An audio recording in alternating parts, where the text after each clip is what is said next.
Bonsoir. Donc j'ouvre cette séance un peu particulière dans une présentation qui d'abord va reprendre les propos de Michel Rocard sur ce monde qui est devenu fou, qui est celui du monde de la finance. Notre monde est en effet en multicrise, dont on voit tous les jours les pathologies en raison de la mondialisation économique et financière. Et plus grave, ces crises se répondent les unes aux autres. Il suffit par exemple de voir la question du financement de la transition énergétique. D'un côté, nous savons avec la COP 21 qu'il faut réunir 100 milliards de dollars par an pour réussir cette COP 21. Et Michel Rocard, avec qui je déjeunais encore il n'y a pas très longtemps, disait mais 100 milliards c'est absolument ridicule, il faudrait 500 milliards au moins au niveau de l'Europe et 1000 milliards par an pour l'Afrique. Et vous savez à quel point il est engagé sur ces questions, puisqu'il est ambassadeur de la France pour l'Arctique et l'Antarctique. Et on voit bien comment ces deux crises sont finalement liées. Crise du financement, d'un côté, crise énergétique de l'autre.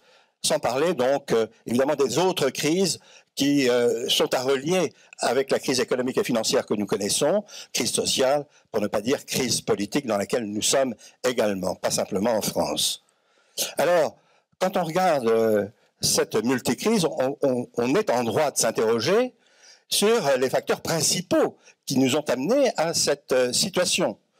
Et le principal facteur, à mon avis, et c'est l'avis de beaucoup d'économistes, malheureusement minoritaires, ce sont les plus grandes banques qui ont été non seulement à l'origine de la crise financière de 2007-2008, mais elles seront très probablement également à l'origine de la future crise financière qui s'annonce, la prochaine catastrophe financière qui sera beaucoup plus redoutable, du reste parce que les États sont maintenant exsangues à cause de la précédente crise financière. Donc l'intérêt, évidemment, pour l'universitaire que je suis, qui a été aussi responsable à un certain moment dans ce monde financier, puisque j'ai participé pendant 9 années au Conseil de la Banque de France, c'est de se demander, mais quelle planète financière avons-nous? Que sont ces grandes banques? Les recherches sur ces grandes banques systémiques sont très peu nombreuses.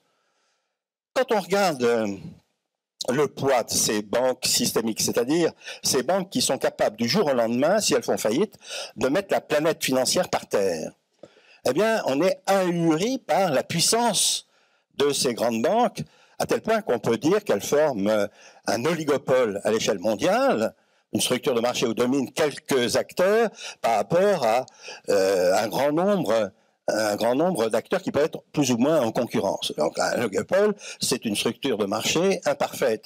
Eh bien, quand on regarde le poids de ces grandes banques qui font partie de cet oligopole, eh bien, il y a deux chiffres, par exemple, qu'on peut donner.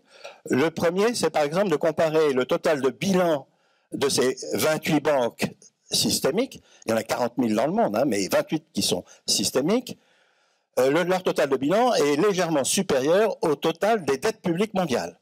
Donc ça donne déjà une idée du rapport de force, par exemple, entre le monde bancaire, et ce monde concentré bancaire, et puis le monde des États. Faiblesse des États à cause de leur surendettement actuel, force absolument extraordinaire des banques en raison des capacités qu'elles ont à mobiliser des ressources et à les affecter à des emplois déterminés. Le deuxième chiffre est encore plus effrayant puisqu'il s'agit du hors-bilan de ces 28 banques systémiques. Ce hors-bilan en 2013 était 10 fois supérieur au PIB mondial. Vous voyez, 28 banques, leurs produits dérivés, c'est-à-dire ces produits d'assurance un peu particuliers qui permettent en effet de se couvrir contre des risques multiples, eh bien, ces produits dérivés représentaient 10 fois le PIB mondial, alors qu'au début des années 80, il n'y avait pratiquement pas de produits dérivés sur les matières premières, l'or, le pétrole, mais aujourd'hui c'est tout à fait autre chose dont il est question. On a affaire à des produits dérivés qui non seulement servent de couverture par rapport à des variations de taux de change, taux d'intérêt et taux d'intérêt surtout du reste, mais ce sont en même temps des produits extraordinairement spéculatifs. Ce n'est pas simplement des produits de couverture. À tel point que ce sont ces produits-là qui, depuis le milieu des années 90, ont provoqué les crises systémiques que nous avons connues. et en particulier la dernière, celle de 2007-2008.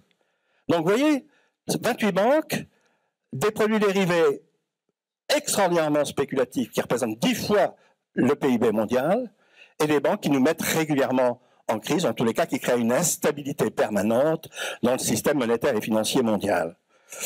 Alors, en plus, si vous voulez, ces banques, ça explique leur puissance, du reste, elles dominent les marchés monétaires et financiers internationaux très largement. Elles ont des positions dominantes. C'est le propre d'un oligopole, du reste. Sur le marché d'échange, les 4 premières d'entre elles réalisent plus de 50% des transactions.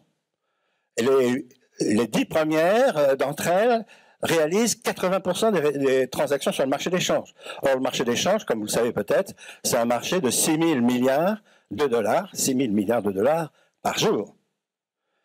Position dominante sur ce marché, position dominante aussi sur d'autres marchés, produits dérivés, mais surtout sur le LIBOR, le taux d'intérêt à court moyen terme. Elles occupent là aussi, dans ce qu'on appelle des panels, des positions extraordinairement dominantes, ce qui leur a permis, du reste, depuis les années 2005, cerise sur le gâteau, de s'entendre régulièrement entre elles sur ces marchés, et donc de faire des surprofits extraordinaires, raison pour lesquelles, du reste, depuis 2012, elles commencent à payer des amendes pour ces pratiques de collusion, comme on dit en termes juridiques, en bande organisée.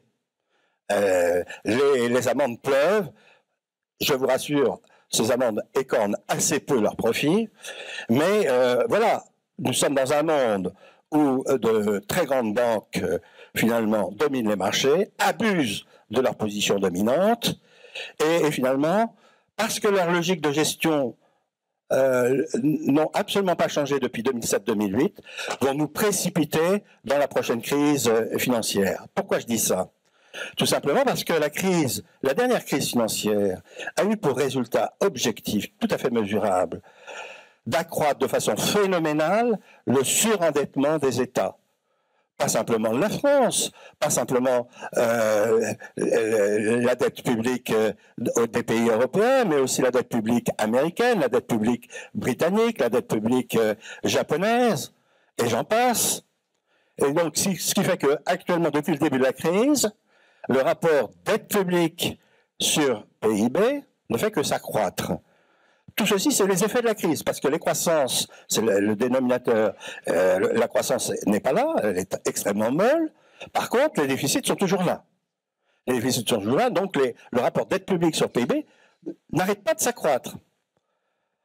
Eh bien, Michel Rocard y a fait allusion. On a des marchés financiers qui deviennent extraordinairement spéculatifs, et le marché obligataire, marché où s'expriment les dettes publiques, est devenu un marché, à mon avis, qui est devenu une bulle, tout simplement, qui menace d'exploser à tout moment, si par exemple, et c'était la référence de Michel Rocard, si par exemple les taux d'intérêt, notamment de la Fédérale Réserve ou d'autres banques centrales, augmentent, à ce moment-là, l'effet mécanique, c'est la détérioration, évidemment, de tous ceux qui possèdent ces dettes obligataires, ces obligations, et donc on pouvait avoir des faillites bancaires en série et peut-être des faillites de banques systémiques. Si une banque systémique fait défaut, fait faillite, c'est de nouveau, comme Lehman Brothers l'a démontré, la planète financière qui est en feu, la planète financière qui s'écroule, et avec des risques